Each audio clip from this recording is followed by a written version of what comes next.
Mother सुहाग online classes में आप सभी का स्वागत है। जैसा कि आप लोगों को पाठ 6 मौर्य वंश एवं शुंग वंश के बारे में अध्ययन कराए और इस पाठ को हमने अति लघुत्तरी, लघुत्तरी और दीर्घोत्तरी प्रश्न लिखवाए भी गए हैं। आज हम आप लोगों को इस पाठ की एक्सरसाइज भरवाएंगे जिन्हें सभी बच्चे अपनी बुक में भरेंगे। जिन बच्चों के पास बुकें नहीं हैं वो अपने पेयर कॉपी में नोट करेंगे। तो इसमें आप देख रहे हैं, पहला है सही गलत में मौर्य साम्राज्य की स्थापना कब हुई। तो मौर्य साम्राज्य की स्थापना कब हुई? 321 ईस्वी में। क्या भरेंगे इसमें? 321 ईस्वी में। ठीक है, 321 ईसा पूर्व है, ये भरना है। उसके आगे जो ये सर्किल है इसी में टिक का निशान लगाएंगे। ओके।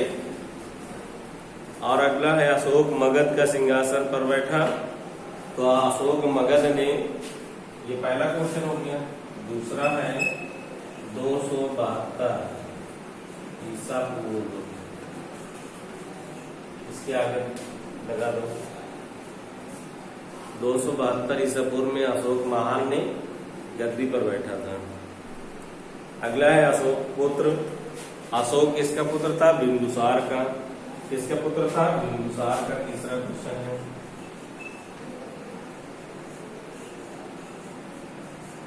पहले ही में टिक कर देंगे। और इसके बाद कलिंग युद्ध के पश्चात अशोक ने किस धर्म को स्वीकार किया? सभी लोग जानते हैं, बौद्ध धर्म को। किस धर्म को? बौद्ध धर्म को।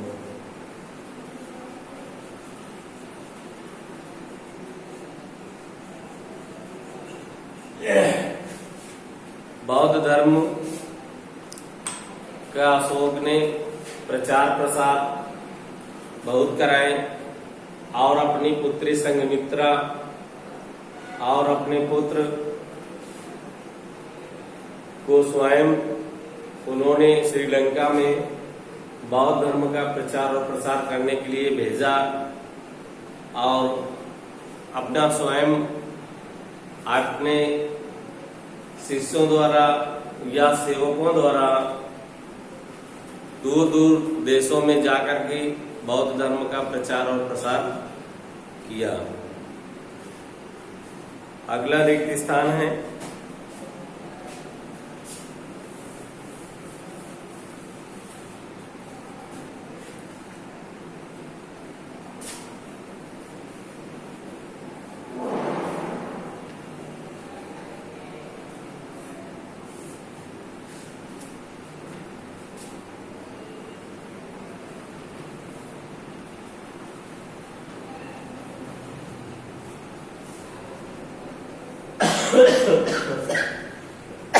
इसमें पहला है शिशुनाग वंश के पश्चात मगध पर किस वंश का शासन रहा? पहले मार देंगे नंद वंश का।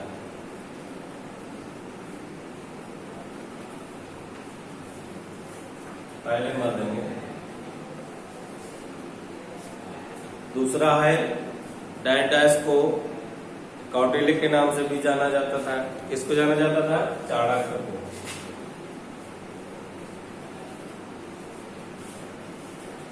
किसको जाना जाता है कौटिल्य के नाम से? चाणक्य को।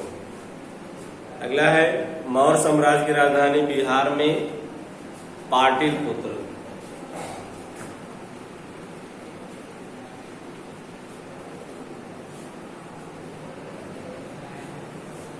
पाटलिपुत्र थी। अगला है अशोक ने कितने स्तूपों का निर्माण कराया था? हमने आपको बहुत बार बताया है, अशोक ने 84,000 स्तूपों का निर्माण कराया था। तो इसमें आपका चौथा पॉइंट होगा। चौथा पॉइंट में 84,000 स्तूपों को भर देंगे। इसके बाद आपका सही गलत है। मौर्य साम्राज्य बहुत विशाल था, सही। कलिंग युद्ध ने अशोक का जीवन बदल दिया। बिल्कुल सही। मौर्य साम्राज्य भारत का प्रथम साम्राज्य था। मौर्य साम्राज्य चंद्रगुप्त मौर्य ने इसकी आधारशिला रखी। बिल्कुल सही। चंद्रगुप्त मौर्य जो था चाणक्य की सहायता से नंद वंश का समाप्त कर मौर्य वंश की स्थापना की थी। उस समय तक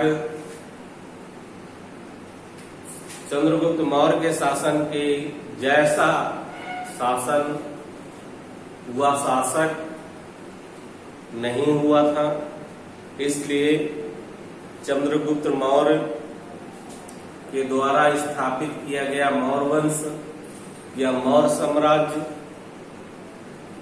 उस समय की दृष्टि से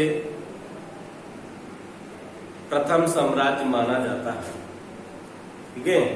अगला है मौर्य साम्राज्य की राजधानी आगरा थी। ये गलत है।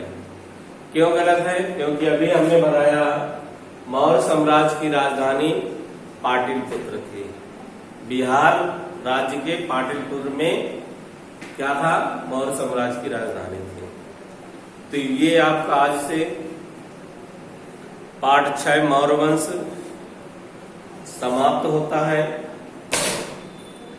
और जिन बच्चों का ये पाठ पूरा ना हो वो पूरा कर लेंगे।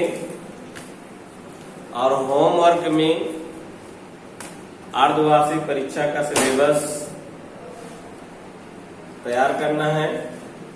और जैसे विद्यालय खुलेगा सभी बच्चों की फेयर कॉपी भी चेक होंगी, इसे भी ध्यान देना है। धन्यवाद।